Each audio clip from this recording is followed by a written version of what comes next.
we'll compile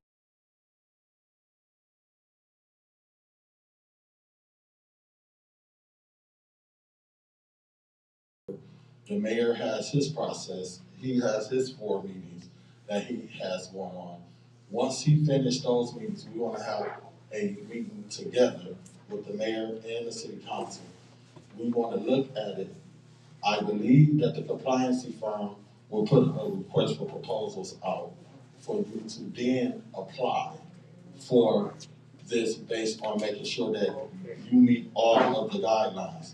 Once that is done, then we'll look together, or the mayor may make his recommendation to city council may make a recommendation to the mayor.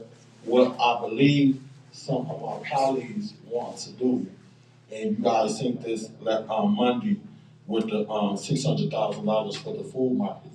My colleagues believe that they want to wait until this whole process is done before they get to spending money. Even though I supported the food market, I will work with my colleagues and wait to make sure that all of these people that's asking for money is able to be able to apply. I heard what my other residents said about seniors needing money to get their houses fixed up. I want to make sure that they be able to eat too. I don't want to spend this money on a whole bunch of stuff, and the least of these where the money could be used for don't get no help. So I'm going to fall back and support my colleagues and have these 4 meetings and wait, and then once the original application come out with the compliance firm, because we paid $1 million, they should be able to get it right. Thank you. Let me say this. If you listen close, Mr. Murphy said what he believes. The mayor ain't came to me and this council and said we're gonna have a joint meeting. The mayor that I know of haven't created a forum, and we out here in the public already. I seen a need to have some basic forum. Now, I don't know what the mayor planned to do, but he ain't come to us. And I don't think Ernst & Young is gonna make a decision for the city who got money. The city might put out a request for proposal, but not Ernst & Young. Ernst & Young can't delegate this money. Only the city can. And the council control the purse strings. If we say yes and the mayor say no, he can veto that. If 6 or more council people vote to do it anyway, according to the charter, it must be done. I know who controls the purse strings. A lot of my colleagues might not. I know the politics of the council and the mayor, but I guarantee you look at the charter. When we do resolutions and ordinances, the charter say we can do resolutions to direct things to happen. We can do resolutions to make a determination. And we can do resolutions on singular issues. And if the mayor don't agree, even with this money, he can veto it. If 6 or more council people override that veto, it becomes the thing directed to do. If a mayor then don't do it, this council has the right to remove elected and appointed people for cause. And if this council voted to do 10 million in demolition, and he vetoed it, and we overrode the veto, and he still wouldn't do 10 million in demolition, we could remove him for cause, hypothetically. So I don't know who talking to who, but our meetings are open. The mayor can come and talk and be seen just like me and you. You wanted to say something, Ms. Herkenroth? No, Ms. Priestley. I mean, Ms. Priestley. I apologize. The mayor did call me this afternoon and asked me to pick up some forms from his office. It's a form that he developed for his meetings. This is a council meeting, so I chose not to bring those forms here. Basically, looking at that form as a real quick, it's where do you want the money spent? This form is a little different, and this is our priority. We'll work with the mayor, but I felt that this meeting had to be our form. it's our meeting. He wasn't willing to work with us on these meetings, so that's why I did not bring the form. And Mr. Mays had not heard that yet because I hadn't had a chance to speak with him.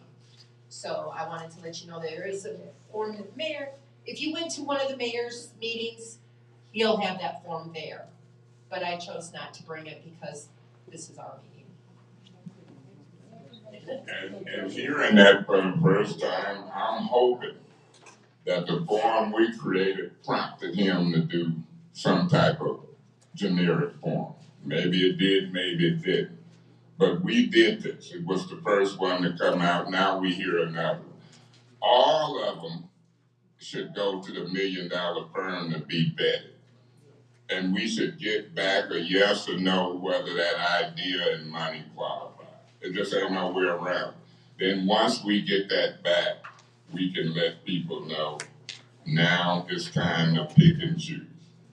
And when I hear Ernst & Young or put out requests for proposals, now we got a department that do that, the city of Flint. I'm not gonna sit back and let Ernst & Young, they might can help on the development, it'll be something from the city. Because this is a city project. And then the way the city works, as far as the purse strings, 5 or more council people. And then you got the process of veto and override and veto. And once you get to that point, if a veto is overridden on some expenditures, if they still argue, it can go to court. But hopefully none of that will happen. But this body has a lot to do with controlling where money goes in the city of Flint. Is that Mark? Mark, that's you? Yeah, I seen you on TV the other day. Thank you. I was hidden behind all these masks and stuff, but same as today. So, first of all, I want to thank Ms. Brown for her help and you guys carrying this out. I appreciate this so much, and I pray that we can get a collaboration between the council and the mayor. We need to start coming together. The older I get, the more emotional I get, and I apologize. So I'm just going to read this because I didn't memorize it. Blight is a threat to health, safety, is a contributor to neighborhood crime, is basically a major deterrent to a pleasant life in many Flint neighborhoods. It frequently prevents safe walkways for pedestrians to get to parks, stores, schools, community centers, and the like. I propose that we establish a 2-person crew. Now I'm saying this is a minimum. I would like this to be a starting point. So don't say, I'm not limiting this, spend $90 million on Blight. I wouldn't be happy with that, but anyway. So I propose we establish a minimum of a 2-person crew for each ward. This crew would patrol every public street in the ward they were assigned. Their duty would be to pick up and bag all trash from the resident side of the sidewalk to across the street to the resident side of the sidewalk on the other side of the street.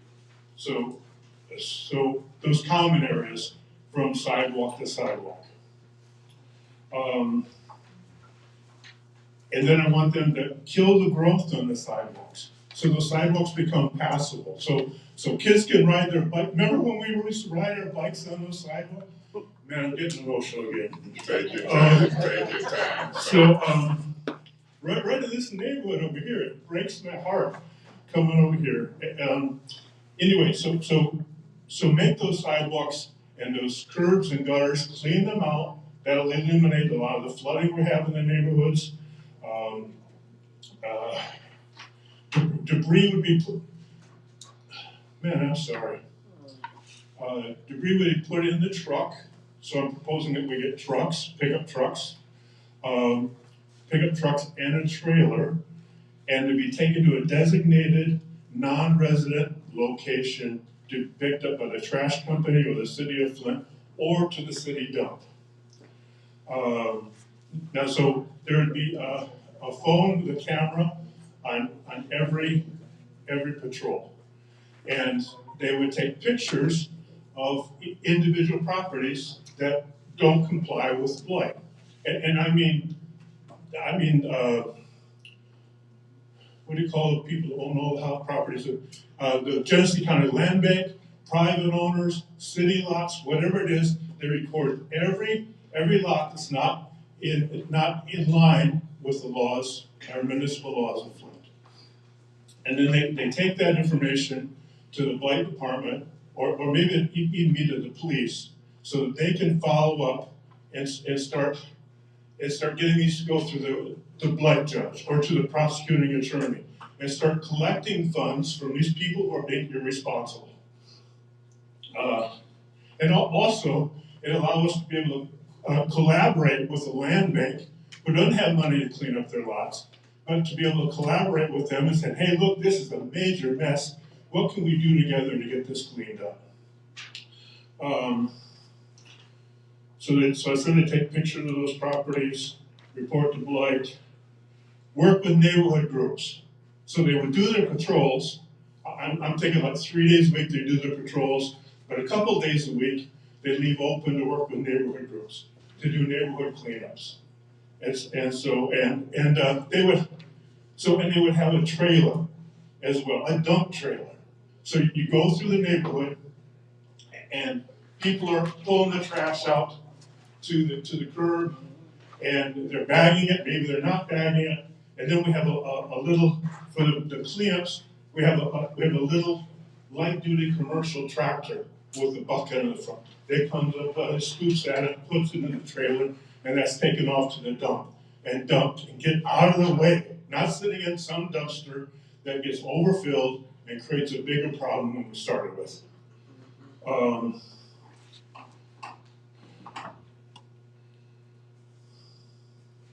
This work will result in the elimination of debris, clear walkways for pedestrians to make accessible, clear walkways for pedestrians and make areas accessible for sidewalk repair. Motivate residents to further beautify their neighborhood. Attract developers who start investing in the communities. Stimulate greater neighborly interaction, make for a more enjoyable living environment. And I'm proposing that we spend a minimum of $3 million to do this. So, and I have a breakdown of some of the basic costs for this. So, pickup trucks. We would need 9 pickup trucks. Now, maybe the city has some trucks that would be available. I believe they do. But, so I figured $30,000 for 9 pickup trucks. That's $270,000 for that initial year. A tractor, a light commercial tractor with a bucket, they're $16,000. Man, I was surprised. That's not bad at all. Mark, do you think we need 9 of them too? No, I'm saying 3 of those. I'm saying 3 of those because you could have collaborations with these, and so now some of the wards, first, second, third, and fourth wards, we have some very, very bad situations that need more work than the 9th ward or the 8th ward. So I'm not saying that. So I'm saying that perhaps those guys in those other areas that aren't as hit as bad as we are, they come and help us out once in a while. So there'd have to be some orchestrating here. There'd have to be some work between us. Over 9. Yeah. So we're talking about some long meetings. Yeah, that's another subject. Okay, so, Getting used to those. You are. I can't watch it. You guys are tougher than I am. So 9 10-foot dump trailers. Now these are commercial dump trailers. They're $7,000 a piece. This is for something like I would use in my construction company. It is a heavy duty, 2 axles, and it dumps out, and it's very easy to work with, very convenient to work with, very efficient. I'm figuring, so 9 of those at $7,000 a piece, $63,000 for the first year. Miscellaneous equipment. This was a tough one because you got all kinds of miscellaneous stuff that's needed for each one of these troops. So I said $3,000 per ward, that comes up to $27,000. Personnel, so the people that are actually doing the job. That comes up, so I figured at $30 an hour, and so that covers some overhead costs. So I'm hoping we give them better than $20 an hour. This is a crap job. I mean, these guys deserve to be compensated for this. So I'm figuring that would be $518,000 a year, and then a phone. So I'm saying that one phone per crew, that's $360 for the month, $3,240 for the year. So at the end of the first year, that's just short of $1 million, $930,507. The second year is $521,640. Third year is the same. Fourth year is the same. And so the total of 4 years, we got $2,495,427. But I'm saying throw in another $500,000 there because I didn't include maintenance on the trucks, on the trailers, gasoline, and there's other miscellaneous items that I know I missed. And I would love the opportunity to sit down with somebody who has some experience. Like Raul, man, Raul I think would help us out. You all know Raul. Anyway, so I would say that's the minimum we should do. That's the minimum I'd like to see us do. Spend $3 million over 4 years, and start making pathways for our kids to start walking. Going to these schools we're going to open up. I'll go on forever. I'll stop right there. Thanks for your patience. Appreciate you all. I think that was well thought out. The financials, the manpower. We proposed last council $3.1 million for Blight. It was 4 yes and 5 no. We'll see where we get this year. But not only do we want the bobcats, we also talked about the front end loaders, the trucks where you got the big trucks with 2 trains. We talked about the personnel who would drive that with CDL license. So when you present that proposal, I'm impressed because you looked at personnel, you looked at equipment. We've got Blight officers, but they seem to concentrate more on illegal parked cars than citing the stuff that you and this man is talking about. But there's only a couple of them. No, it was like one for each ward, and they drive around in the red trucks, and so they can do better at pointing stuff out, and then we can better equip the Black department. But when they point stuff out, they can go clean it up. We see mattresses, couches, seem like they just ride and pass them. But then if you got a car parked on somebody's property across the sidewalk, Councilman May, they gave me a ticket. So we got to help with their priorities. But I agree 100%. Equipment and personnel need to be added to that Blight department. And if we put money, some people might get mad, but there are some partnerships, including the land bank, that we can do a better job. But some of us believe we can do it with city equipment in mind. Ma'am. Good evening. My name is Yvonne Penton, and I'm from the House of Esther. And I just want to thank you for inviting me here to share. Okay. Closer to that mic. We have been I've been asked today to just help with what would be what I believe is my contribution to your decision on how the money should be spent with the residents. I just want to share with you the House of Esther. I have completed my form. I have submitted the proposal, and I got a confirmation from the clerk that it was received and that she would see to it that all of the council members got a copy. But I just wanted to come today and just tell you a little bit about the House of Esther. The House of Esther and its purpose. The purpose of it is a maternity care center project. It is to support the educational and health needs of vulnerable Flint and Genesee County community pregnant mothers and babies. And we are located in North Flint, in the North Flint neighborhood. The House of Esther, the house will serve at least 18 first-time pregnant mothers, beginning with the ages of 18 through 25. They will be residents there. Mothers would be transitioning, and we would also be housing mothers that are transitioning out of foster care. We have a partnership with DHS to be able to do that. The youngest pregnant mothers, some of the young mothers in the shelters will need prenatal care.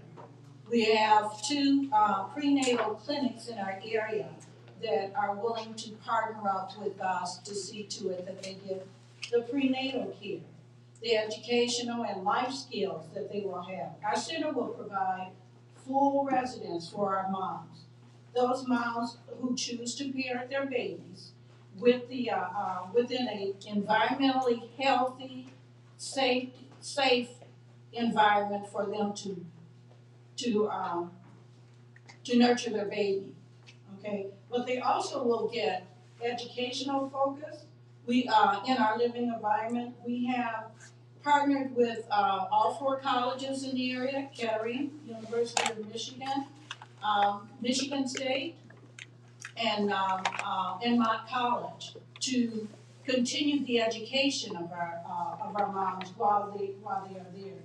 The program will include online high school completion courses and life skill classes that are being taught by community leaders like yourself. And the program will include counseling and support groups. And the funds will be used to complete, or we're asking that the funds be used to complete the construction with the installing of our pipes. The House of Esther has no water and no pipes. And we have been waiting since 2016 for water and pipes. If we have water and pipes, we can open. And we have other community leaders, because we're on a campus that has 5 buildings on it. And we have people that are interested in, I heard a young lady come up and talk about the skilled trades. Well, we have a pastor in the east side that wants to come over and utilize one of the buildings so that he can help develop skilled trades. Tell them who owned that property. The city of Flint owns the property. The old St. Agnes complex on Pearson Road she referring to. And so if we just, what we've been trying to do is just basically open the center, and we can't open it without water. We are 3/4 completed in our construction, but the rest of the building needs heat. The heat comes from water, which is a boiler. And what we've been advocating through Councilman Mays and whoever would listen, that we have girls in the city and outside of the city that are pregnant and homeless and need somewhere to live. We partnered up with DHS during the height of the pandemic, and we serviced those clients because we were part of the deputy's task. And we found girls in 5 different counties trying to get help for just somewhere to live and have their baby. Some of them are rescued out of sex trafficking. Some of them are domestic violence. So that's why we need a safe environment as well.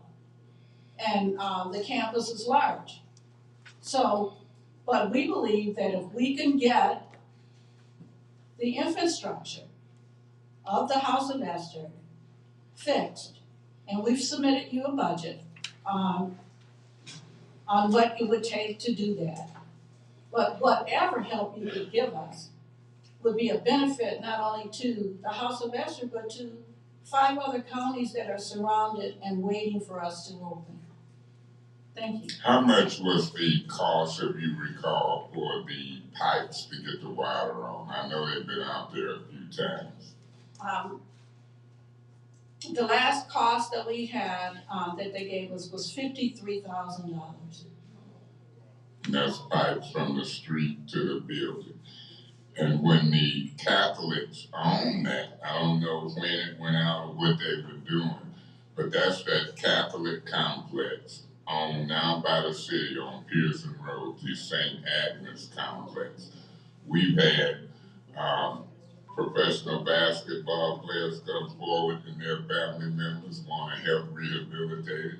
We've had doctors, we've had Ms. Penn.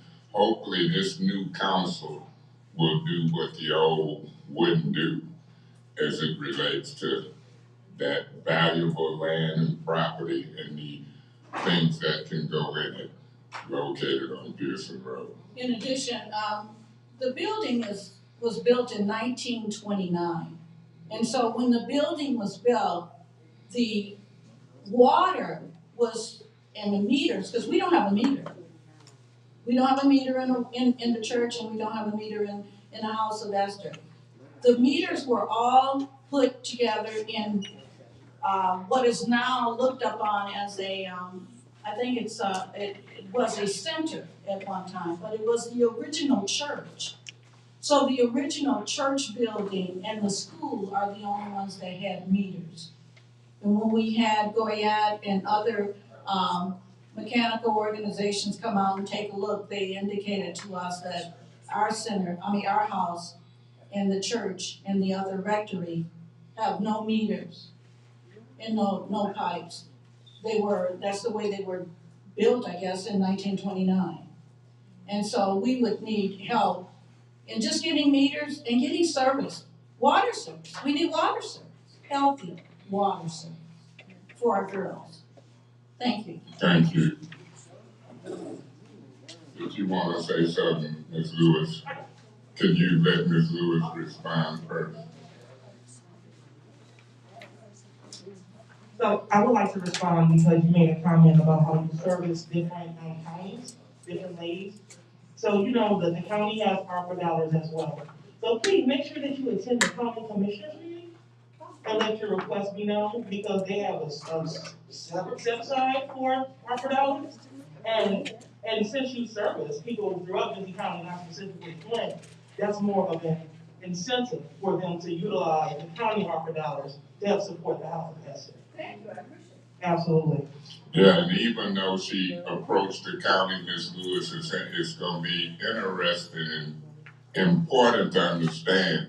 She's located on city property, a city building, and we still would have to give her authority to do work on them pipes and stuff. And I don't mind collaborating with the county, but this one's gonna fall right in the cities in our laps. Let's see what happens. The last council was 4 yes and 5 no. Let's see what happens.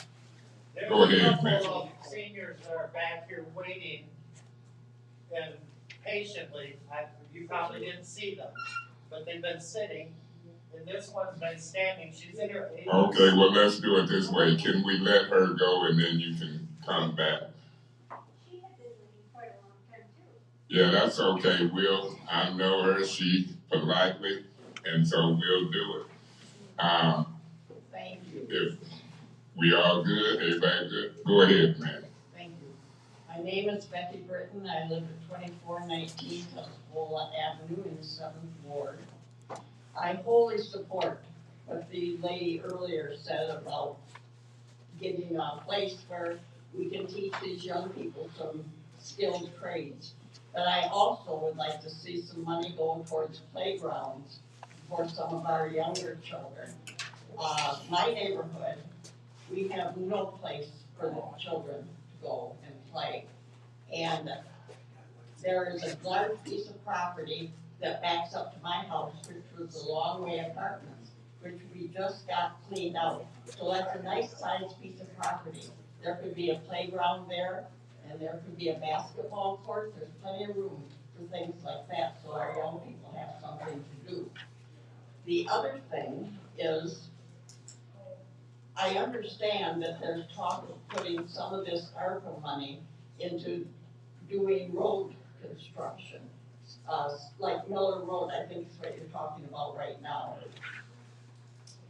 Why are we going to use ARPA money for that when I believe there's something like $38 million left that is strictly for infrastructure that has to be used by December of this year? That's my question. Thank you. Going backwards, and if you have some more, just chat back in, but going backwards, the compliance firm, one of the things that I agreed to pay them $1 million for is because there were other pots of money like infrastructure. When they was getting us to vote for them, they said rather than use ARPA money, we can also provide you with a service of making sure we can tap from these other funds. The project in Mr. Piper's ward, the Miller Road project you referred to, 1.9 million, it's already been kind of agreed to and bidded on, and they getting ready to do the road, but it was no money for the pipes underneath. And so timing is something too. Now, if Ernst & Young, that compliance firm, say, hey, you don't have to use the 1.9 million to put pipes and water mains, because if they proceed with the project and tear up Miller Road and put it back and leave all that stuff underneath, the minute something go wrong, they gotta tear it back up. So Mr. Piper and others, and if it was in my ward, on DuPont or Pearson, you do want to underneath the before, so timing wise, if we call Ernst & Young to a council meeting, and we have, they ain't showed up yet, but they be over at Mott with Neely, and they ain't responding to the council. So we'll try to call them up, and we will try not to use that 1.9 million if they do what they was hired to do. Show us where to get the other infrastructure money from, because it's all over the news, other pots of money. So I hear you, the children's playgrounds and stuff. What street did you say you was on? And the property that is vacant now that would be wonderful to use is on Long Way. Long Way. I guess Miss Hergenroder might know if you said 7th Ward. I wonder how much the price tag would be. It couldn't be nothing. We could afford that. Thank you. Thank you. And I hear you. Anybody taking notes? Ms. Hergenroder? Playground's on my list for my work. Playground on her list. That 1.9 million, we struggling, because I told Mr. Piper, I can support it if it'll get the underneath done. If we can come up with another way, I'm all for it. You're pretty sharp to catch that. Thank you, ma'am. Go ahead. Yes, my name is Miriam Muhammad. I live at 3911 Comstock Avenue. I purchased a house across the street from my home, and it was purchased for my disabled son. And when my husband and I started to renovate the house, we were told that we couldn't do the work. We had to hire professionals. So I think barriers are being, we paid for an electrical permit, it passed, but then there was other things in the house, they refused to give us a permit, even to turn the electricity on. So my question is, how am I going to renovate a house? You're telling me that I can't do work. Of course, I can't do some of the work, but I can do some. But we're being told that, we can't do work in the house and we have to hire professionals. So I wanna know how is that helping Flint and keeping Flint, you know, You ever heard of Mike Ryder? no, You have? No. Mike Ryder is kind of the head of the building inspection department right now. And when you apply for permits in that department, I would go to him and I would ask him, "Was you there?" I would ask him in a three-way conference call you can call. Why are y'all telling her she can't do some of the work? Some work do require that you. I understand I that. understand. And I told them that. And so let's do it together. Yeah. Let's see what we can find out as to why they're telling you a certain work. Well, I was told that the house was flagged. It was flagged. Yeah, it was flagged. Oh, to be demolished? No, I've never seen a sign on the house. We've had the house for some years. This is in 2019 when we tried to get the electrical, we got the electrical permit. But they approved the electrical permit and then they said, okay, you have to pull all of these What other street permits. is the house on? On Comstock. Comstock. Whose Yes. ward is that? And I pay $800 a year. Ms. Burton, that's your ward, or that's the second ward? Second. That might be the second. Without stepping on no toes, I think the first step, if you call, we gonna do a three-way call with Mike Ryder. And we gonna get to the bottom of what you can and can't do, why. And if it's flagged, we just appointed somebody to the building code of appeals. Yeah. There's ways to get stuff unflagged. Yeah. Even if it's flagged for demolition. So But I pay taxes. I pay taxes on the house. It's not Okay. livable. It doesn't have a You bathroom. you Nothing. wanna give it a shot? Yeah, I do. Okay, then call me tomorrow. You know the number. You got the number. And we'll do some three-way calls and see what's happening. And if we have to come back publicly, we will. It is something else I would like to. You still got the floor. I'm gonna try, and I'm talking to everybody. This is our time. You guys have a lot of power. You can get a lot done. If you have personal differences, do it behind closed doors. Don't do it out in public. This is your time to shine. Flint has gone through a lot. And you all have the power to make a big difference here in Flint. And I really would like to see that. That's it. Yeah, I have no problem with those caveats, but you know, I have no problem setting up a special meeting where the purpose of it is to tell folks how to shine and how to tell me and anybody else to put their personal differences aside. But this is the third council I've worked under, and I've prayed on it. I've tried to deal with folks, and sometimes you won't get the business done if you concentrate on personality. Sometimes you have to just put your head down and try to get 5 votes to do this, 5 votes to do that, and get what you can. Thank you. Go ahead, sir. Microphone. Hello, citizens of Flint. Hello. Take it off, hold it in your hand. I'm an old citizen of the city of Flint.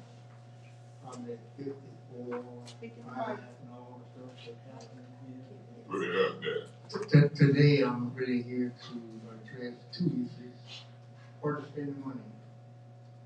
I'm a senior and I'm a retiree of the city of Flint also. So if there's any other retirees of the city of Flint, they know what I'm going to speak on. Back in 14, when the emergency manager was there, and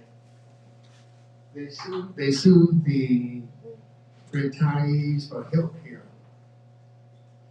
And they fought it hard. They went to Sixth Circuit Court and came back. They got a partial judgment. So all of the retirees, especially under 1600 local, has to pay their health care. And that was a negotiated contract between the union and the city. And so I feel like now the city is not meeting their obligations to the retirees under that program. And I'm sure the council is aware of that. The other thing is that as soon as the state turned back to the council of the city, they increased the mayor's salary from $92,000 to $30,000 increase in the city poor. How you gonna raise the mayor's salary that much and the council got a raise?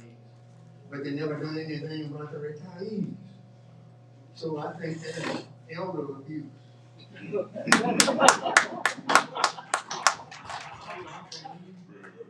How can you run a city and don't recognize your elders? And I think it's unfair to still continue to tax the retirees to pay their health care when they retired under a negotiated contract. I think the city owe me my money back. Y'all were still represented by Urge. Yeah. Okay, who But is I'm not in Urge. You ain't cool with Urge? I ain't cool with no Urge. You know who the leadership is at Urge right now? Okay, go ahead. They couldn't do anything with the first part of it. They fought a hard battle. The three people spent $70,000 fighting it, and they still lost. The white privilege took us because Snyder Richmond, the judge over there, he went along with it.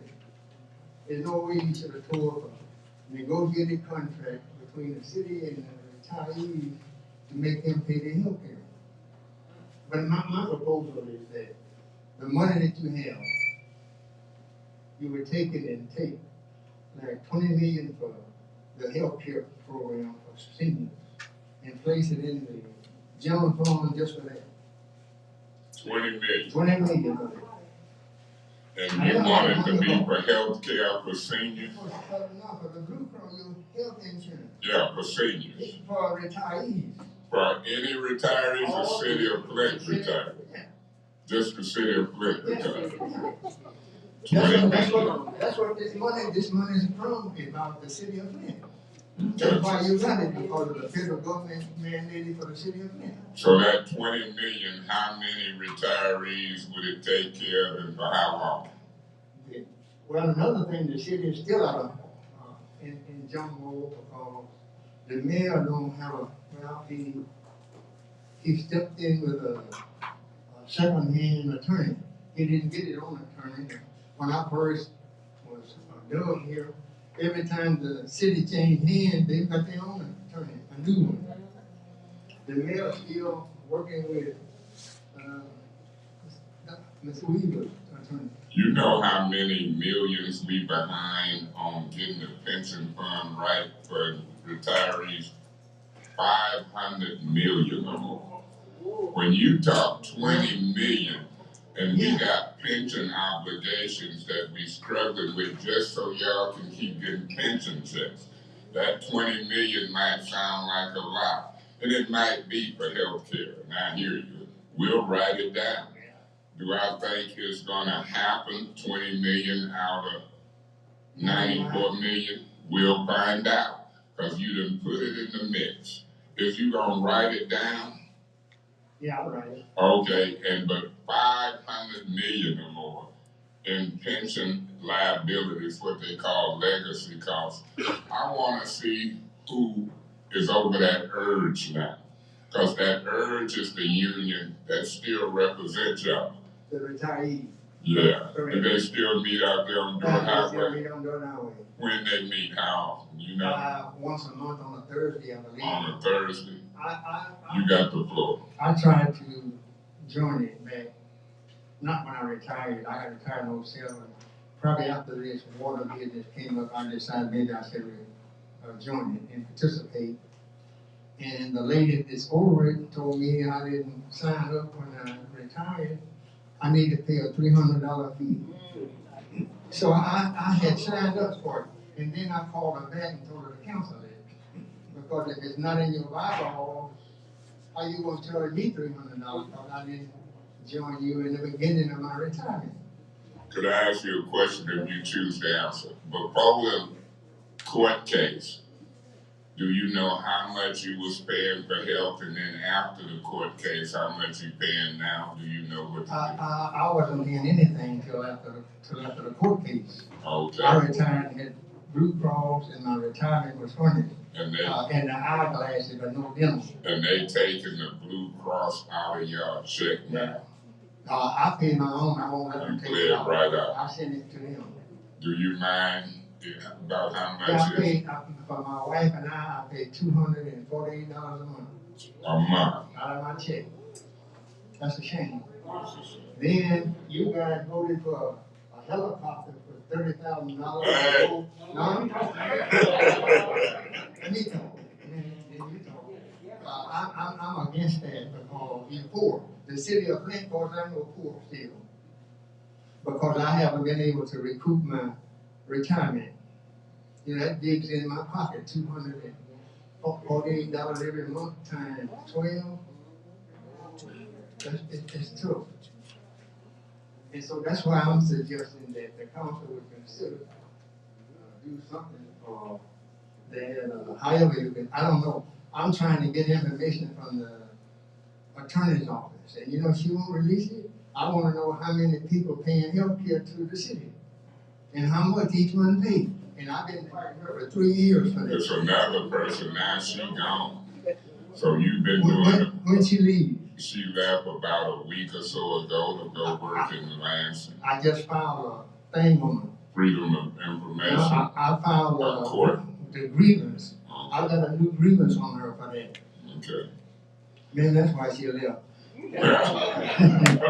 But you've been doing a Freedom of Information request to try to find out what? How much each retirees pay from the 1,600 local. Okay, because we might can help get that. Because we don't have to do Freedom of Information request. We can ask. Hopefully, if you come to, if I don't remember now, and you come to any council meeting at that time, I'll make a referral and try to help you get that. But more importantly, it's gonna be a heck of a thing. I know I couldn't afford to pay that $2-something a month. I can't afford it. I go to work. You know, I don't want to live without my money, so I go to work. To make up the difference in what my pension would have been before they started taking my insurance pay prior to the lawsuit. And like I say, I still think it's sad the city of Flint would raise the mayor's salary $30,000 when the city poor. You know what I mean? Let's face it, it's about representing your constituents. So, like the past administration, I couldn't get no representation. I hope Ms. Burns will do a lot better job than her predecessor. You in the 6th ward? I'm in the 6th ward, and it was awful. I tried to get some help 6 times, nothing. I asked the guy to show up on my property. Let's discuss what happened. He never showed up. But he told me he was financed, but he didn't show up when I could see him. But anyway, I'm not gonna take up. Someone else want to speak, but my main point was that the money that is available should help the retirees with their health care. So we need to concentrate on that. I know it's gonna be a lot of money, it's gonna be tough, it's gonna be tough, and I don't want to leave you all. And maybe they could cut it. I'd rather pay $100 than $150. But for how long? Well, Mr. Piper want to respond to you. You want the mic, Mr. Piper? No, I think we're all, so I don't want to get you too far down that line because there's specific call-outs in this bill that says we cannot use it for pensions. So. And you knew that too from TLD's office. So I that's don't not a pension, that's a, but it's part of the pension and part of legacy costs. It's a specific call that we cannot use this money. So I just want to make sure that you don't get your hopes up. But I'm sure you don't, but there's a specific call that absolutely cannot use it for legacy costs. I just want to let you know. Now, city employees and retirement, don't give up, sir. Because when they went to merge, because the city used to do its own pension plan and stuff, and they changed that under the emergency manager. You just right. You exactly right. Let's keep fighting to try to fix that. And you didn't talk too long. Go ahead, man. Ms. Burns wanna chime in. You need a mic? Preferred. Yeah, Paul would say that. I can get up a while. Thank you. You're fine. Thank you. Oh, sorry, I shocked you. When you talk about the merger of my colleagues, we cannot get into, we had an executive session talking specifically about retired workers who were paying out-of-pocket medical costs. We cannot get into that.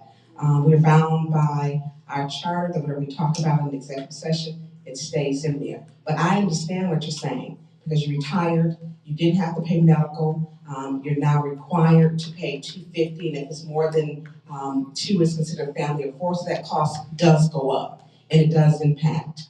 And I know about the meeting. I've talked to several of the retirees, and I know them, and that cost is affecting them. When we can talk about it, I'll be the first one to tell you, before you leave, make sure I got your number, because I understand what you're saying. I've been at those meetings. And it does affect when you retire what you're budgeted for.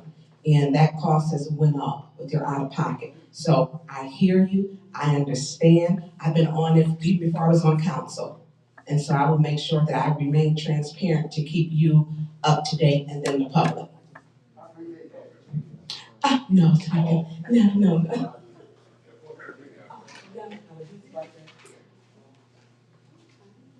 Is that Ms. Geraldine?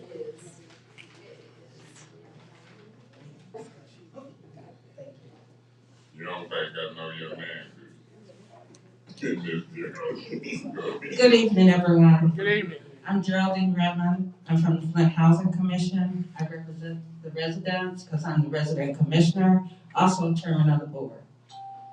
I would like to say this evening for Flint Housing, we need help with safety throughout the entire housing. I know we need it through the city. Flint Housing needs help with safety. When anyone calls the police for anything that happens, they may come the next day or not at all. We just need help. We also, I heard someone say about parks and doing things for the children. We have some recreation at the facilities, but we need to keep them safe. They need to be upgraded sometime. We need that help too. So I'm here today to say, please help not just the seniors, but the children also. Because we don't want to have to go way downtown to a park when we have housing right in our area. It's good when you have the big events to go somewhere, but on an everyday basis, kids should be able to go outside, play, because that's what's missing today, the exercise. We have obesity because there's no exercise. So I'm asking today to please consider all 9 sites when we're doing this, and I'll make sure that the paperwork gets in. Also, what is the deadline? Right now, we don't have one.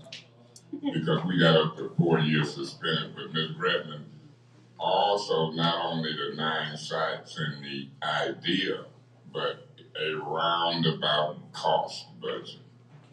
That's important as well. Thank you. I'm all about the budget. Give me a detailed budget. Okay. Great budget. I didn't know you was chairman of the board at the Housing Commission. See, I tell you, I'm gonna keep talking about stuff. That's an inside joke with me and her. Thank you, Ms. Redmond. Hello, I am back, anonymous. I came to a city council meeting a couple weeks ago and I didn't realize that there was only 2 minutes to talk, so. You got more now. Yes, so back to the prostitutes.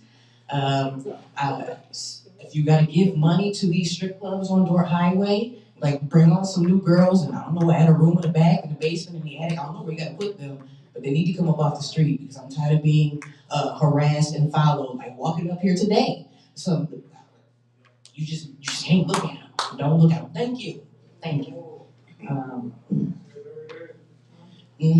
Especially on Franklin. If you put some cameras on Franklin, that would be great. And if you put some new parks in anywhere, I would put a camera at that park, because like literally the next day you come in and some children that came through, or teenagers, whatever, came through in the night. They did weird stuff at the park. They flipped all the swings over. They graffitied on it. Somebody graffitied on the sidewalk and in the road on Maryland or whatever. Like I don't know who y'all get to fix that or who do that, but cameras I think would definitely help in places where there are real problems. And then securing vacant land. A lot of people have problems with people dumping on land and stuff like that isn't secured.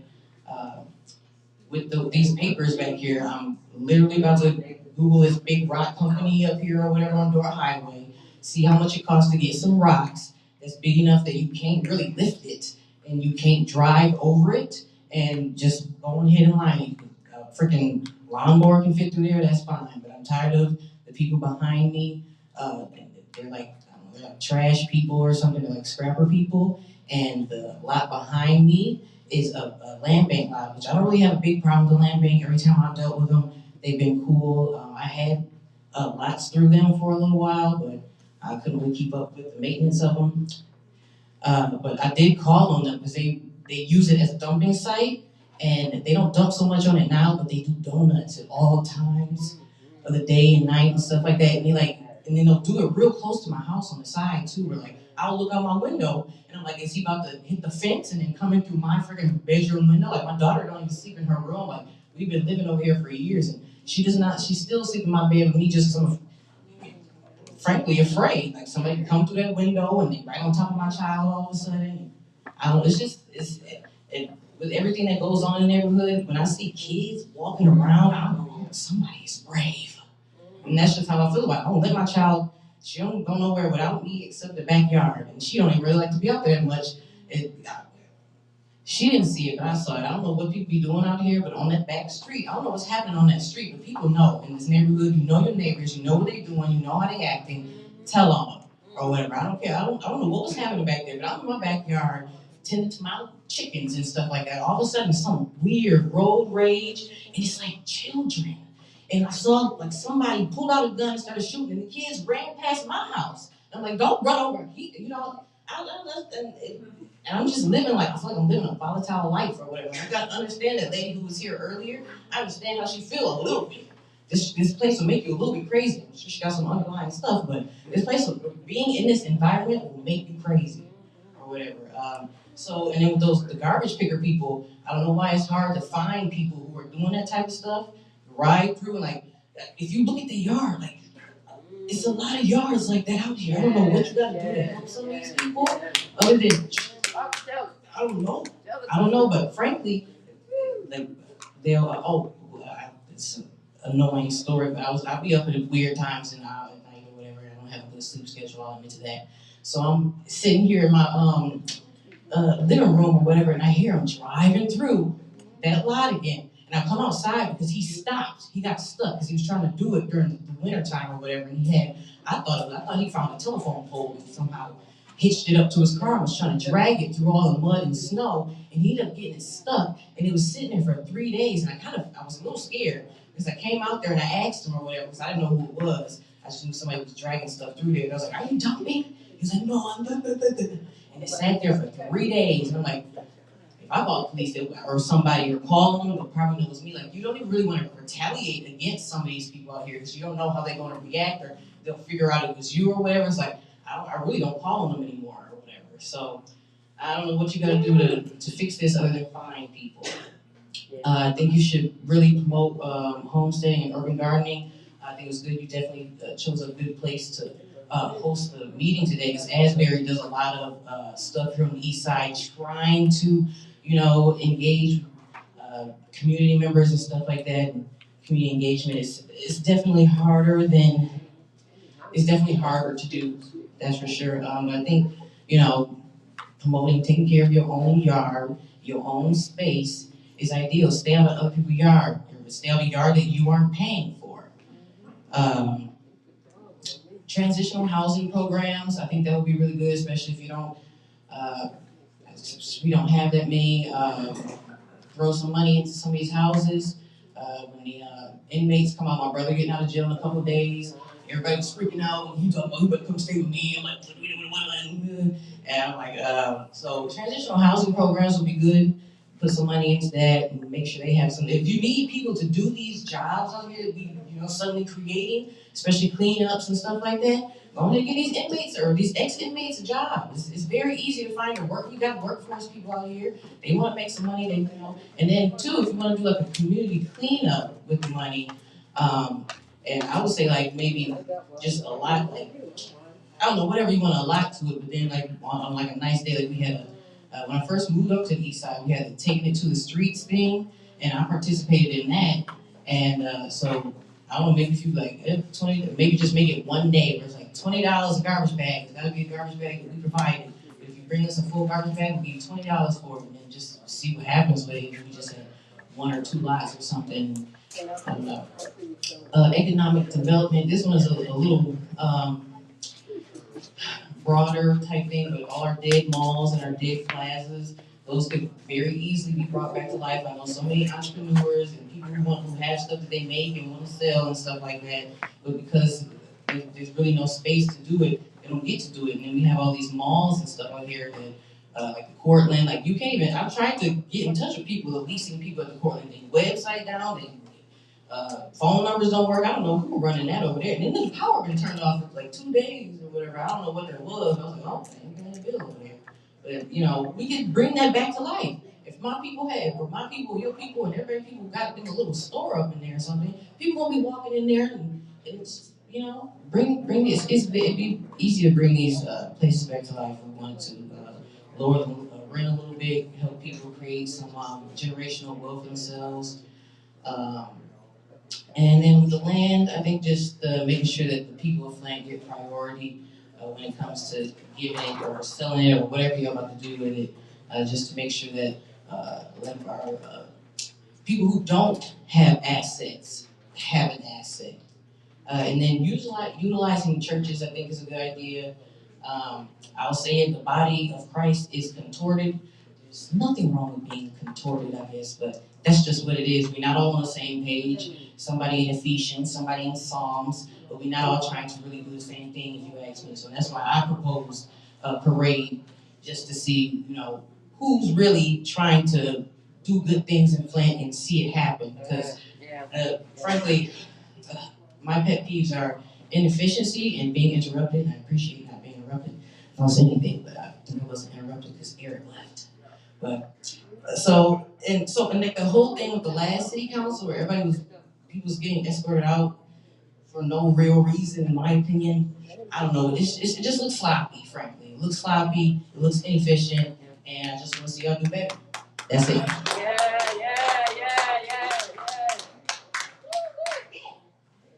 7 chickens. Yes, we're only allowed to have 4.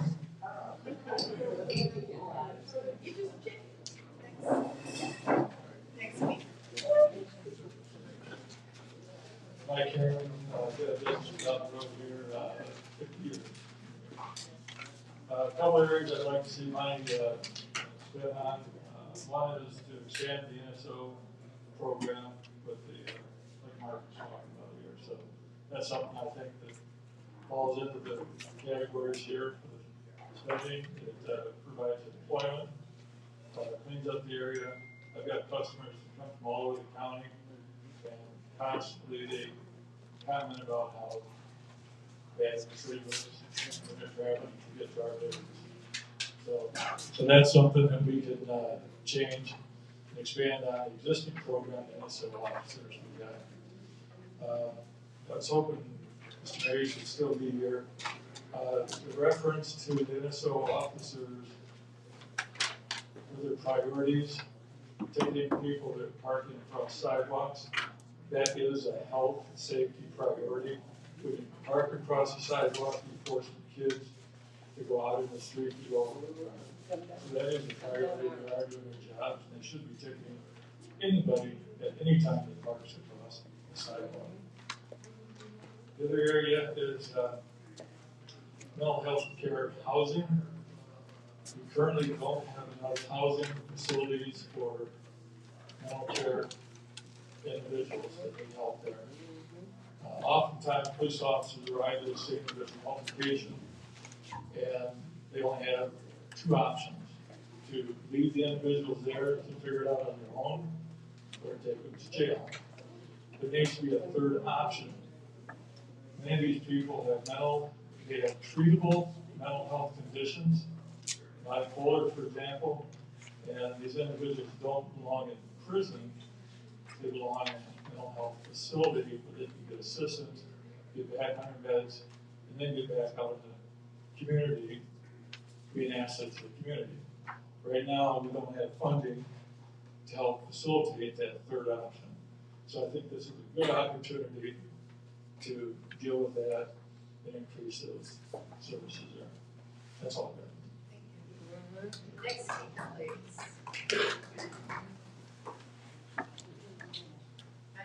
Hi, everybody. Hi, everybody. So, I need you guys to do me a favor, okay? Is there any way that you guys, this isn't about money, but this is about the water pods in your guys' area. I want to know if you could talk to them and get it to where they can open up more water and food for me. So there's so many people that need it. I'm already doing like 50, 60 deliveries a week. And so many people need it. And there's so many elderly that need it. And I get phone calls all through the night. And sometimes I can't remember every single one of them, but I try to go out and get them. And I'm even, sometimes taking some of my own stuff, because the other pods don't want to give it to me, and I don't really have the time to stand in the line for the hours, And I was wondering if there's a way that you guys maybe to contact some of the people that the other places and see if I can come up in there and get some water and food, so I can keep doing these drop-offs. That's what I really need help with, if you guys can help me. Because there's a lot of people that really need it who can't get out, I know I'm doing a couple paralyzed people right now that can't get out, a lot of elderly people. And no disrespect to anybody in here, but it is mostly, and I don't like to define individuals as colors at all whatsoever, because I believe we're all created equal. There's so many like black families that are hurting. I feel like everybody's hurting, but I just feel like there's a lot more majority of families that are stuck in these motels that have no way to do anything. So I kind of come up with this. I don't want to say it's a scheme, but it's following the rules. DHS, they help families get into housing. Like this lady come up to me a couple weeks ago and she said, "John, I got five kids. I need to get up out this motel." So I told her, I said, "This is how you can, kind of, get help with the system." I told her to find a couple houses that she likes, that she can afford. I told her, get a hold of DHS. Ask them for help. They're going to give you a denial letter. They're going to tell you how much they'll pay and how much they won't pay, or they're going to deny you completely. All we need is that denial letter. And if you can get that denial letter, and you have My Bridges, and you get food stamps, and you call United Way in Jackson County, they are affiliated with My Bridges, and when they see you on there with the My Bridges, and they can see through their computer that you filled it out, and the denial letter and stuff like that, and they'll help you with the rest of the money. United Way of Jackson County. And so I've been sending everybody that needs help and stuff to them. And a few people said that they're helping them and stuff like that. There's just so many people that need help. If you guys can do that, open up some other pods where you can give my name to them, that I can come and get some extra food for these families, that would be much helpful, because I only can get so much here, and so many people need it. And I appreciate you guys and everything that you guys do, even you, Mr. President, I appreciate you too. It would be wonderful if you was here so you can hear everything that's going on, because this is your spot. This is the seat that he worked for. You know what I'm saying? And we all are supposed to look up to him, and he's supposed to be hearing us. I know he's busy with other things, but he's missing some important information that he needs to hear. And he can't go to each and every one and say, "Hey, I need to hear this. What happened here?" I appreciate y'all for not walking up and just being here listening, because we're all here together, and we all should be listening together, and this is the most important thing. I appreciate everybody.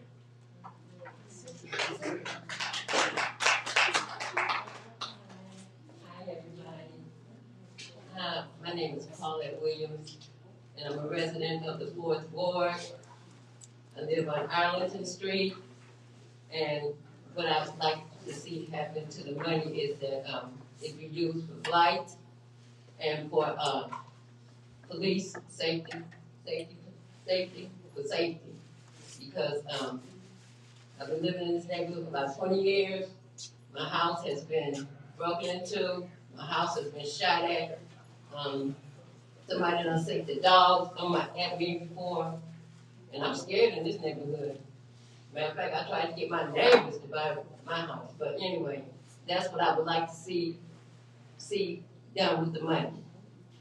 Blight and safety patrol. Beautiful.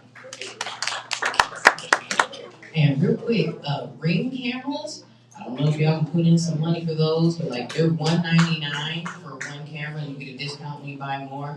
So if y'all just want to invest in a bunch of ring cameras and then pass them out one day, bring a water bill with your address or something. Because I'm trying to buy some for myself, but that's a big investment, but it's a necessary investment. But I know because I rent.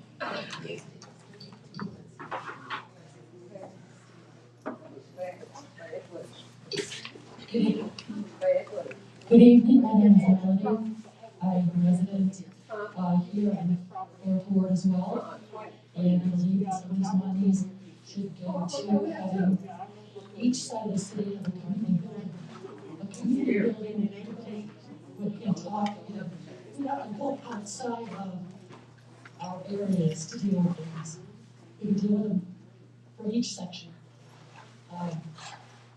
Many police stations supposed to be here. And they said that there's 4 of them, but they're not on the east side, so they're not there to control.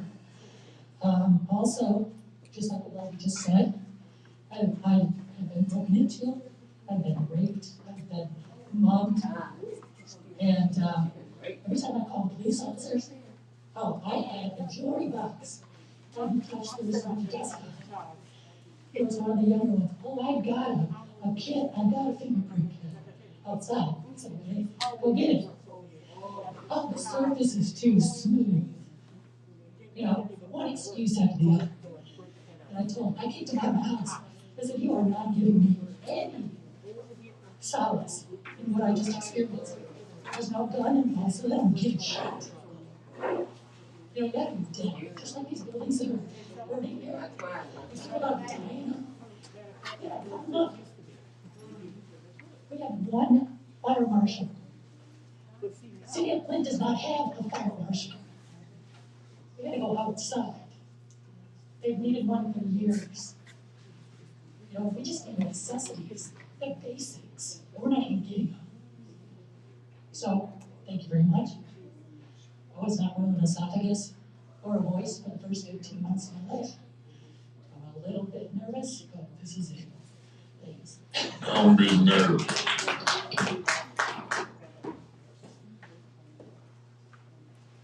Anybody else?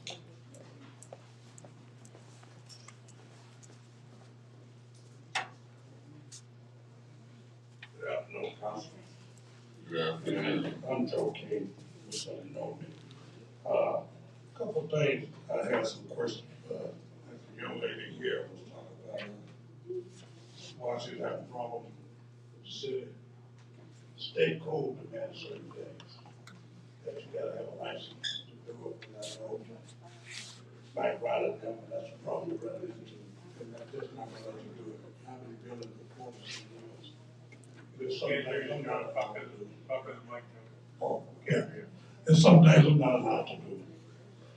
With a bill of license, not be a house from the ground up. So that's one of your problems that, but if I can give you my number, I can give you the advice you want.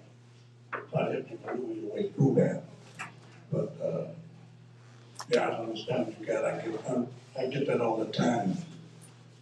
And I want to talk with the lady back here because that's St. Agnes out there. Well, Norris Academy, they spent $300,000 to work with me 9 years ago. They had that Norris Academy back for 3 years. So they got a lot of problem with that. I did the whole water system, and there's meters and stuff there. If anybody know that young lady, you can give her my number. I had the blueprints and all for that. Where everything is at that building. A couple ideas I want.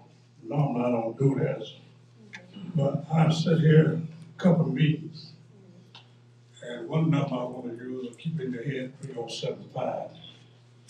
And I want to just look what you have in here.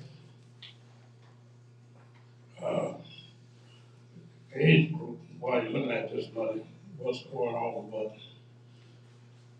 there's some things we got 2016 to spend this money. And I see, estimate, it could have been 100 million a night. You know, so that's things we need to look at. And I'd like to see, and all these ideas are good, but the resident of this city need to start to be taken care of. I watched it, and I counted over $1 billion came in for the water. Residents of this city did not benefit one bit, not even with jobs. It's time we stop letting all this money come into the city and don't take care of it. I would like to see we break this money down in certain sections. So much over the next 4 years for training. When I say training, making sure our young people get some training with a certification that they can go anywhere in the country and get a job. We do a lot of these training we claim doing, and the people training don't want to even give them a job because they're not trained that well. You need to make sure when we do that. Recreation for kids. You cannot give a kid they can't grow without having some kind of recreation. Free their mind, and they need safe place. We need to set certain amount of money just for that to be spent.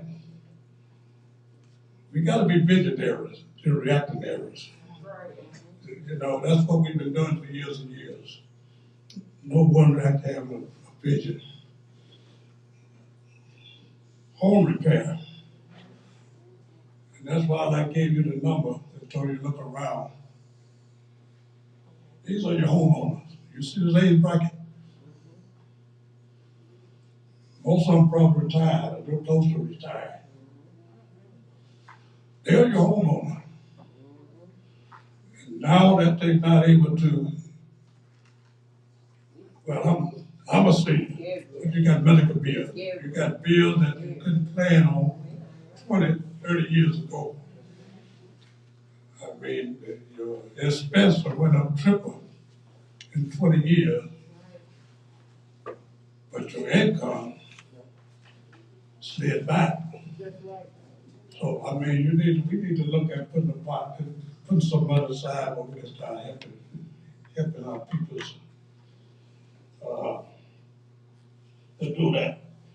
And while I say that, number 3075 is the number of students we have in this public school system. From first to 12th grade. I came moved to Flint permanent in 65. That was almost what the senior was graduated that year. Just the senior class for the city of Flint. So our young people are not staying here. Let's tell you that who will tax it? That'll tell you who's scared of the city. And we are leaving here every day. And every time we leave, we gotta raise taxes on the rest of it to keep us here. We gotta look ahead and do a better job of that. That shouldn't be acceptable. We just said that we keep bringing money in and dishing out. Go back with Blight. Years ago, before there was a land bank, and Mr. Murphy can tell you on the north end, Miss Towns and Miss Price and all of them, that was my mentors. We did a thing then. See, your blight officer you have that cannot do anything what you need in the city of Flint. You need blight patrol. We did that. And that police officer that was just trained to do blight, we started cleaning that up. We need to probably go back to that. In fact, I know we do. In order to stop this blight. This dumps, sending dumps around the city, just telling people that they can come in here and dump. I said, no, we're going to clean it back up.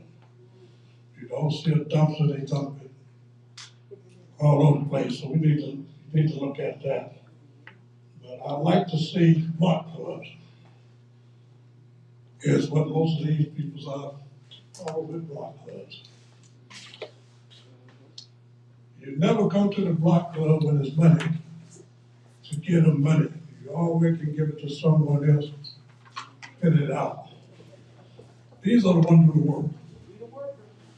They are the ones going to go out there and do the cleaning. They're going to do the volunteer.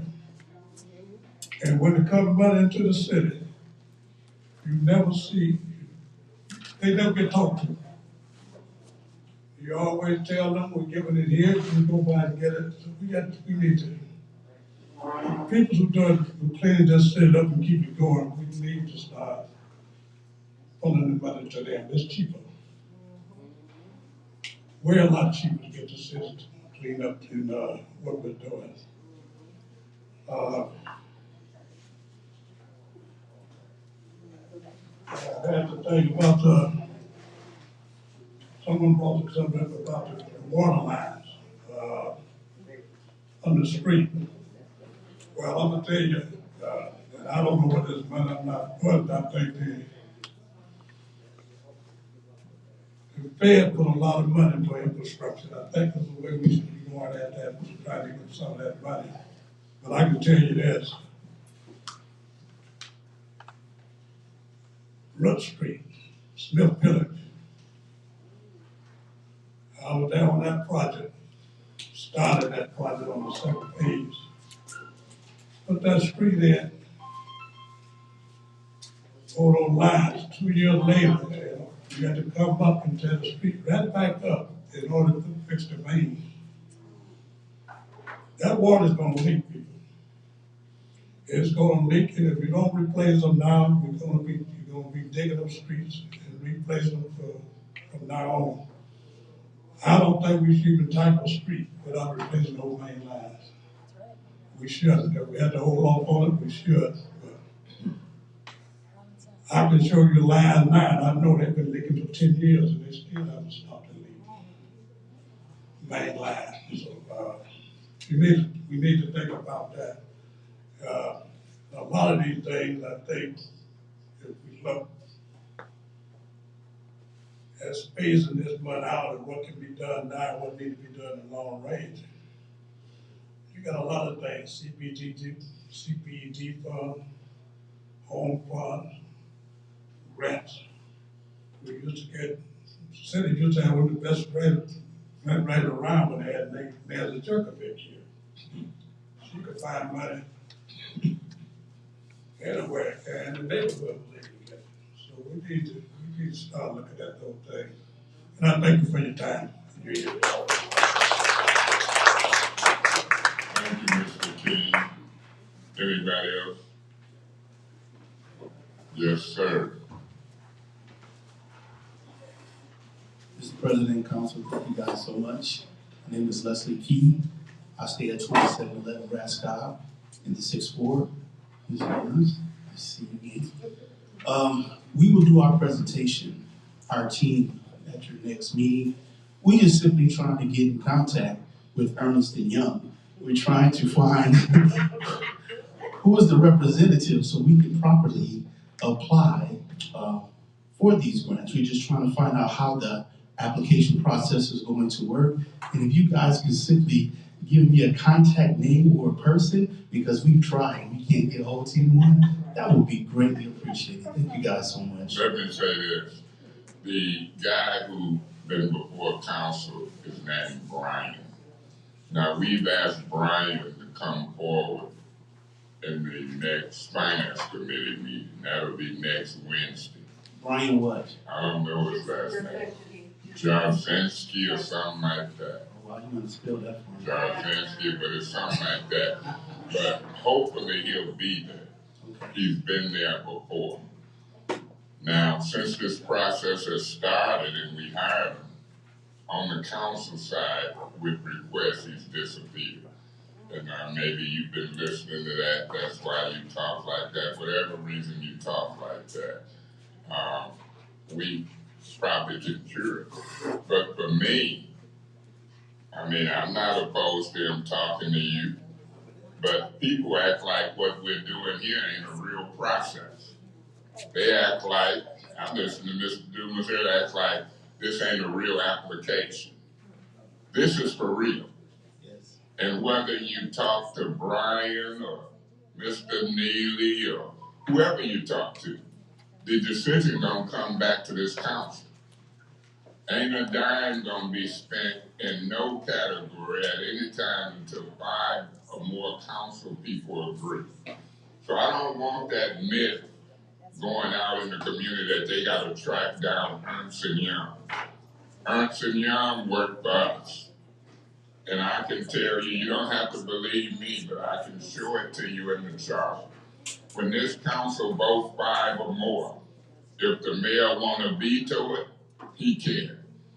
If we override the veto with 6 or more votes, it's going to become law.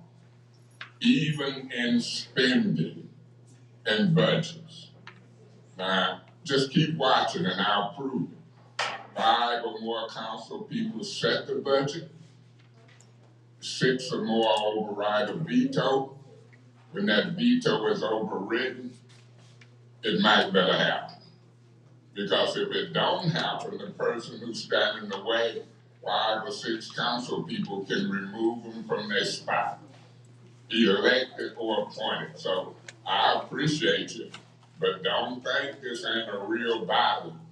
And you chase Ernst & Young and they can say, we recommend $20 million for you. That don't mean that wasn't what I was saying. No, I know it. I was just saying we just want to know how to apply for the process properly. So I don't have to talk to Ernst & Young. If you could give me the application, I would greatly appreciate it. Out there on that table. The application for the process. Have you seen it? I have not. I didn't see those applications out there. So I'm over here. Come get this. Thank you so much. Come get this. And then, according to Mr. Priestley, Miss Priestley, according to Miss Priestley, the mayor has now created an application. Okay, so I don't know what it is. We just want to make sure that we do things decently. This application will go into the record of the city of Flint. Miss Inez Brown, the clerk, is the keeper of the records. I'm gonna take all of these and give them to Ernst & Young. And we're going to keep a copy, and we're going to see what they say qualifies or not. They'll be put in the various categories: economic development, Blight, public safety, homeowners, infrastructure. And when we finish getting them, we'll know how many people applied for what amount of money in each category.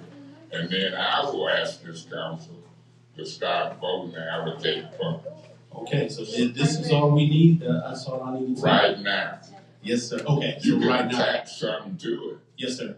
If you get to the second step, they might get more information. And more application things. We just want to make sure that we have our ducks in a row, so however we present it, whoever we get the information from, we just want to be decent and in order. That's it.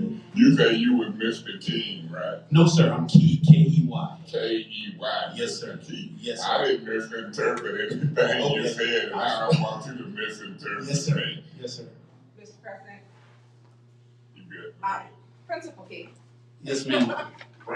Principal Key, and I have worked with him in the program. You have very legitimate questions, and people are confused. There is on the city website. It is not our paper. that are what do we call it? Information process. There's two. We should be working together. We have not been given the framework. I have requested it numerous times. I've emailed, called. We can't even get a phone number. We do need to be aligned, and that is very true. On the city website, it's a survey is what it's called, and it's called Survey Monkey. So you go on there, you can fill it out, and it goes back. That's not ours. Ours is being handled just as Council President May stated, a different process. I would implore you to do both. I know where you are the principal at, you deal with a lot of Flint children, and you're doing some dynamic things there, especially when you allow us to come in to mentor young girls. Thank you so much. You're phenomenal. So the process, we can't really tell you because we are not allowed to speak one-on-one, we can't just call up the compliance firm. Me as the finance chair, I can't just call him up. And you've seen it, I operate in transparency, and that's a problem because you deserve to have the answers. And I've been to the mayor's meetings, and I've asked. They didn't allow him to answer at that time. It was at mine. What is the framework? What is the application process? Because it needs to be specific to this. Because we agreed as a body to make sure that when we apply for the funds, we could give you good information and that we were in compliance so that no one had to pay back those funds. Yes. We're not getting that. So I may still have your number, but before you leave, please make sure I get your number. And I'm truly sorry that we're not one-on-one with the administration, but it's not our fault. We're asking. We've been asking. Thank you. Thank you. Principal Key, Yes. you got something you want to say? And Ms. Burns and I actually met with the mayor a week or so ago. Last week. About 2 weeks ago. Okay, 2 weeks ago. And we said, why can't we work together? We asked him that. He was totally silent. Never addressed that answer. Principal Key, let me say this. We work as a body. 5 or more don't have to beg. 5 or more don't have to ask. 5 or more can ask, and if it don't happen, we can subpoena people, put them under oath. I'm not concerned with looking for Ernst & Young. I was on a 3-way call with Ernst & Young, Brian, the finance director, and Lottie Ferguson in Grants. And I'm waiting on an answer whether or not the North Flint grocery store qualified for 3 weeks. When you're paying somebody $1 million, you shouldn't have to wait for 3 weeks to find out if Mark 600,000 qualifies. So I don't think Ernst & Young have figured out what 5 people working together mean. We like the board of directors. We the trustees. We can set policy. We can create an ordinance and tell you exactly how this gonna go and make it law that it better go like that. The executive branch is the administration. When we allocate and make rules and law, it gotta be spent that way. So I don't want you chasing Ernst & Young more so than people on this council. I agree. Like I said, we will do our formal presentation to you guys the next meeting that you have. We just want to make sure that we had all our T's crossed and our I's dotted before we approach you guys. And so I do have this now, and I'll go to my team. We'll make sure that we fill this out properly. And then when we present to you guys, we'll just wait for the next step. And once again, I respect the power of the board. I work for a board of education, as you know, and I understand they have absolute power as a team. So I do respect that. I want to thank you guys so much for allowing me to approach you guys tonight, and I thank you for listening to me. Thank you, Principal Key. I done got to be a wiser man in 5 or 10 minutes. Attach whatever you choose. We will get it to the official keeper of the records. I will make sure all of them go through Ernst & Young and be vetted and see what's in compliance. And we will at some point, I guarantee you, give an answer. Thank you. Thank you.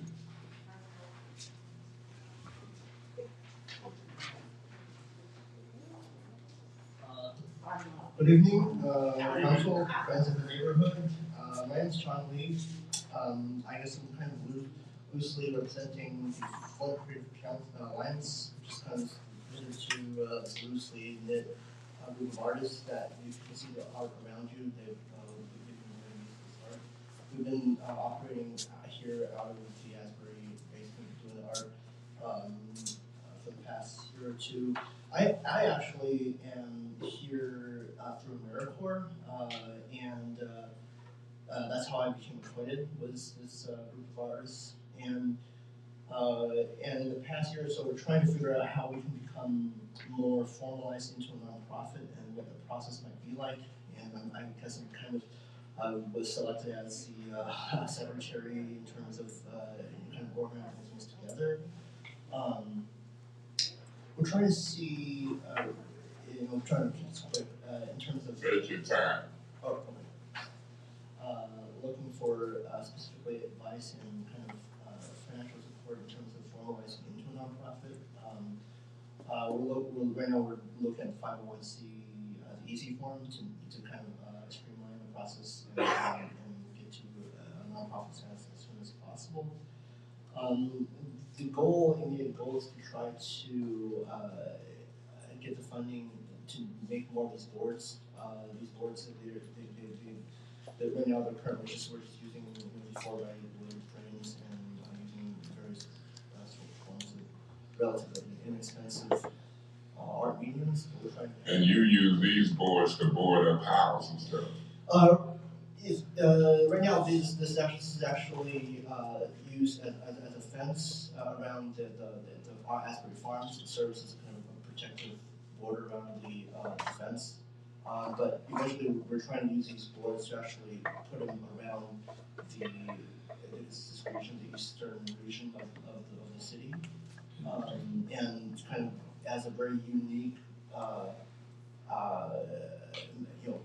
way or method of kind of quote unquote beautification or whatever. In terms of like ecological design, it's kind of a broader scope of applied ecological design in the immediate kind of concrete place.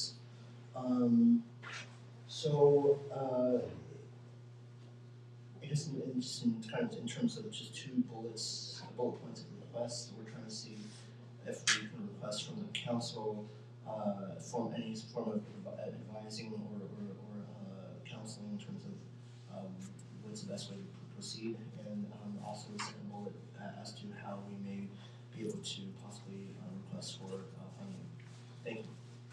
There would be some organizations, like we got a church, they do their art on the boards, and if you come through my ward, I can show you where they boarded up houses, the doors and whatever, but whatever you're using the art for, if you don't figure you can get your 501c3 status in time, we can hook you up with somebody who has it, and they could maybe be the fiduciary in order to get the money to you. Even if it wasn't a 501c3 and you wasn't trying to make money, but you did it for profit and only made $1, we could take an application as a profit business. So my advice would be, I know people in the arts who are already set up. You could apply, and I don't know how much money you're looking for, whether it's 10, 20, 30,000, 5,000. If you ain't got your paperwork in order, we could pair you up with them. If the money specifically went for your project, then the compliance firm and everybody would make sure you get it. So don't hesitate to call. If you can't get with any of us, call me. But if you get with any of us, and even with the compliance firm, once we see what you're talking about and how much, we should be able to advise and help you. Call me, I can help you with this process also. Also, Sean, what board are you in? Are you in another board? Flint Urban Safety Health, yeah. Talk to Katie, she'll be able to help you out, and then also figure out. Talk to who? Katie. Katie at Americorps. Yeah, so talk to Katie, and then also your leadership team representative, I'm a 2-year Americorps alum, so it's always exciting to hear, when there's more Americorps members than Katie, but talk to Katie and talk to your leadership representative, and they'll be able to help you navigate that process, especially as an Americorps member. Right, you know, I know it's, so I'm from, San Francisco, it's got the arts are, yeah, I know, you know, and it's easy to overlook the arts a lot of times in terms of, you know, in when we plan for development, but, I think a lot of, kind of, you know, urban development and urban redevelopment in terms of kind of, applying ecological design and ecological sustainable design is that, the arts is a crucial aspect in terms of actually, you know, this is developing the kind of sustainability of. If you don't want to go to Bonnie with the art project, I would also reach out to him. He's also an Americorps alum, and I can get you his contact information. Okay, great, yeah. What's your thoughts on it? Just your thoughts on the budget? What would the size amount of money be, just from what you think?